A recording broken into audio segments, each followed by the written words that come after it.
Welcome, my dear viewers. Thank you for being with my channel and watching my videos. I'm telling you a story from my life. Watch this video to the end. You will understand what I'm telling you, so as not to miss my new videos. Do not forget to subscribe to the channel and leave your explanations in the comments. Then let's go.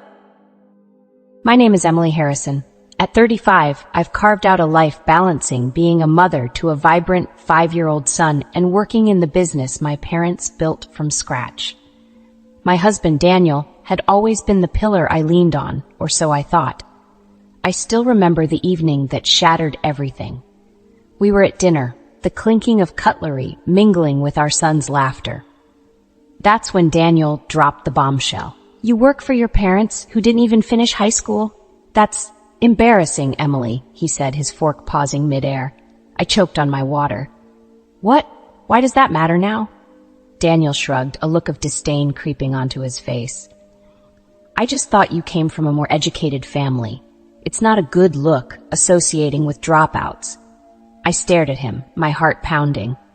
This was the man who'd vowed to love and respect me, the man who'd embraced my parents like his own. Yet here he was, sneering at their life's work. "But they've built a successful company, Daniel. They worked hard for everything we have," I stammered, trying to keep my voice steady. He scoffed. "Hard work? Please. They probably just got lucky. It's not like they had the brains to do something significant." The words stung like a slap. I looked across the table, at our son who was blissfully unaware, munching on his food.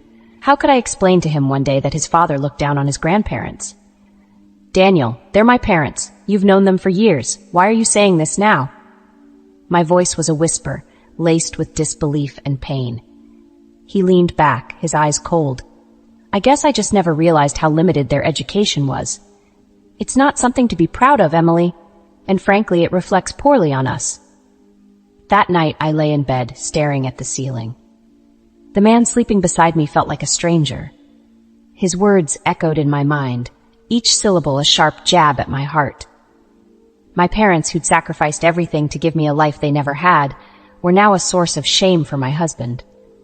The Emily who had fallen in love with Daniel couldn't reconcile with this new reality. I closed my eyes, a single tear escaping. This was just the beginning, the first crack in the facade of our seemingly perfect life. The weeks that followed were a blur of tension and cold silences. Daniel's disdain for my family had seeped into every aspect of our lives. I watched as the man I married transformed into someone unrecognizable, someone who found pleasure in belittling others.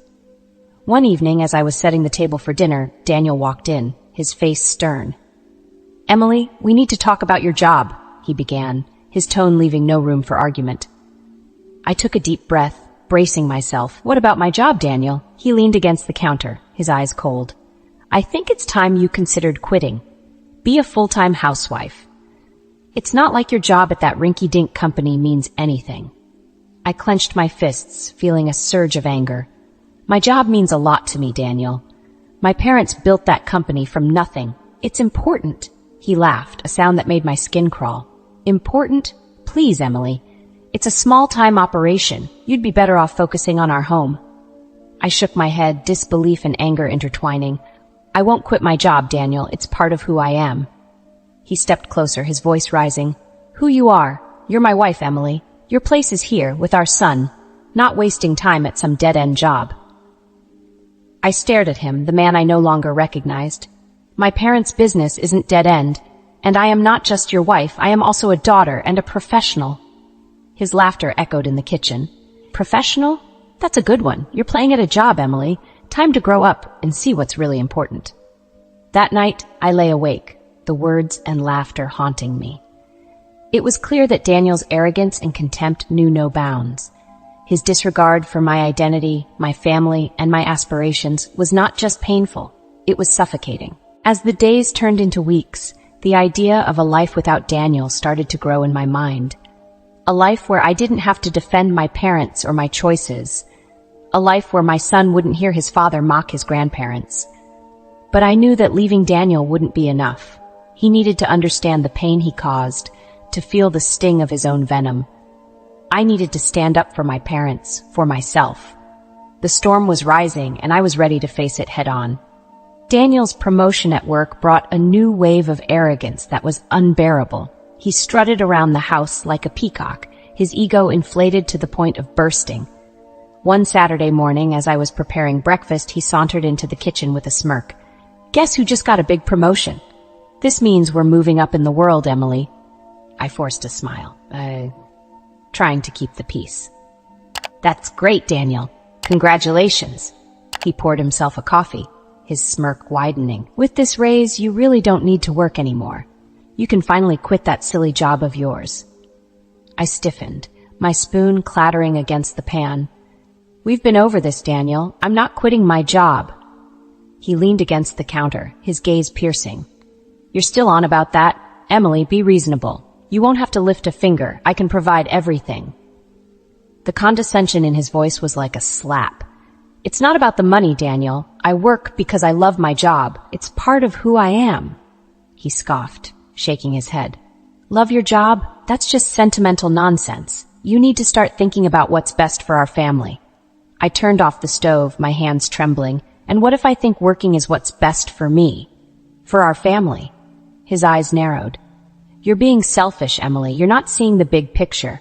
It's time you started acting like a proper wife and mother."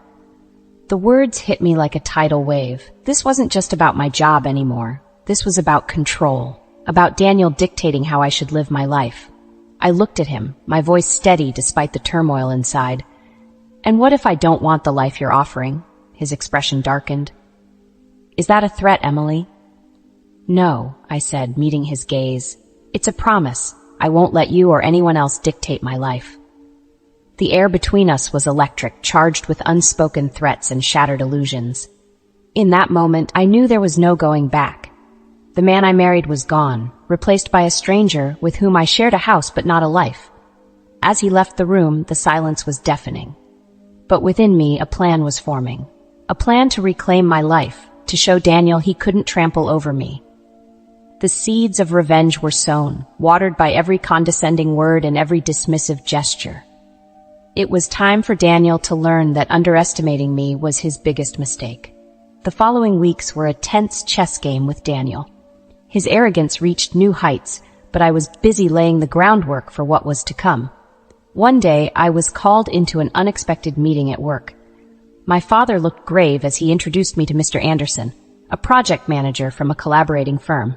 "Emily, we have a serious issue," my father began, his voice heavy with concern. "It's about a project your husband is leading." My heart sank. "What about it?" Mr. Anderson cleared his throat, his expression grim. "I hate to be the bearer of bad news, but Daniel has been manipulating the project for his gain." I felt a chill run down my spine. "What do you mean?" "He's been diverting resources to another firm, and there are rumors of him being involved with someone from that company," Mr. Anderson said hesitantly. The room spun around me. "An affair?" The word tasted bitter in my mouth. "We can't confirm that," my father interjected, his face etched with worry. "But the evidence against him is quite damning." I sat there numb.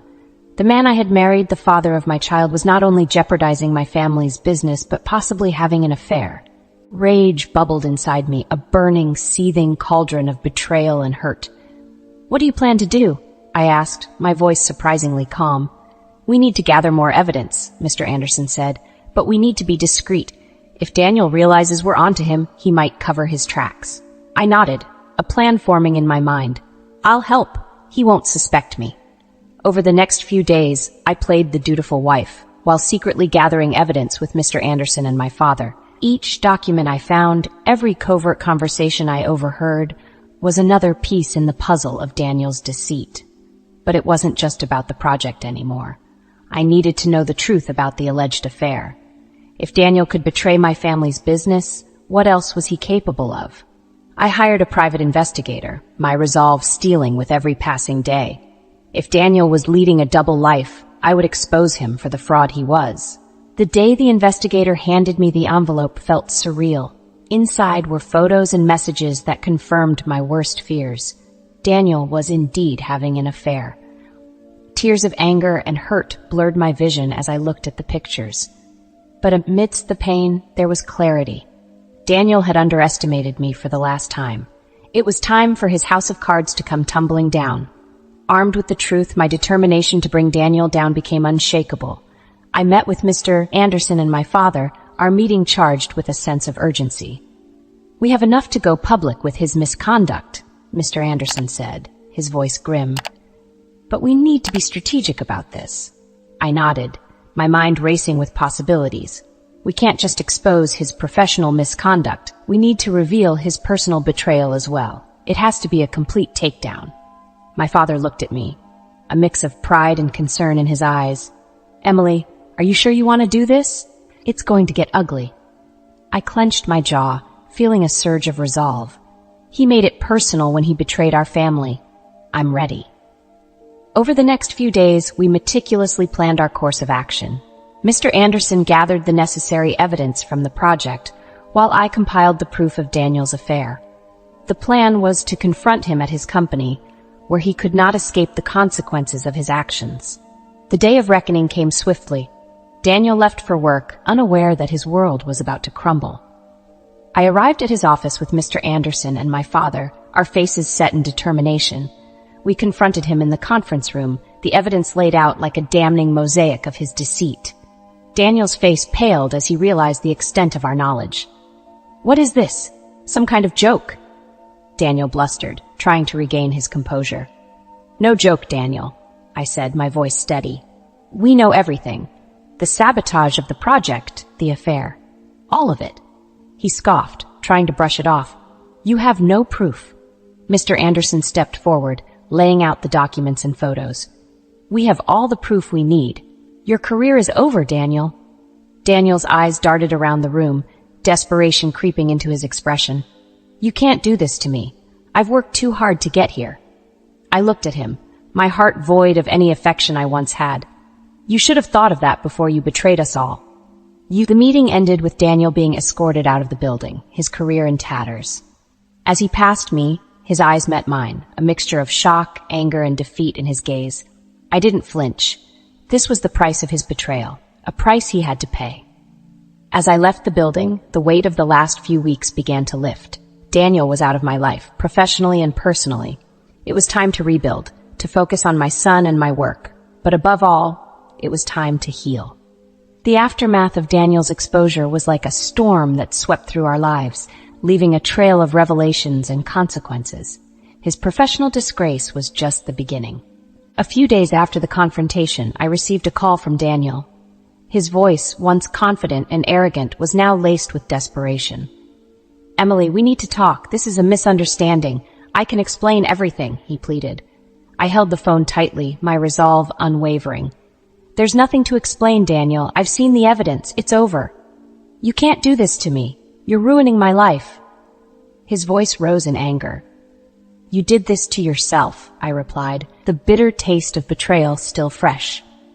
"You made your choices, and now you have to face the consequences." He was silent for a moment, then his tone changed, becoming more sinister.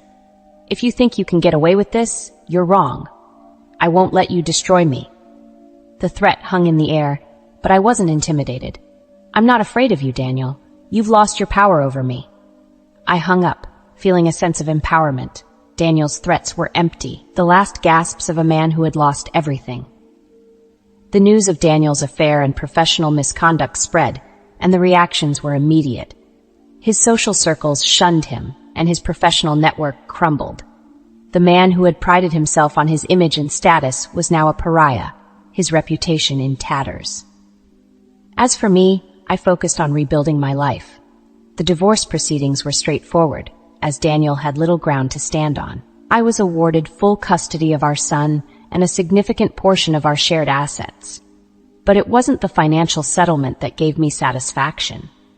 It was the knowledge that Daniel's downfall was of his own making.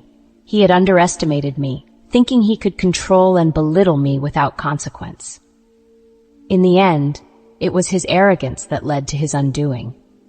He had sowed the seeds of his destruction, and I had merely helped them grow. As I closed this painful chapter of my life, I looked forward to a new beginning, a future where I was free from Daniel's shadow, free to be myself, and provide a better life for my son.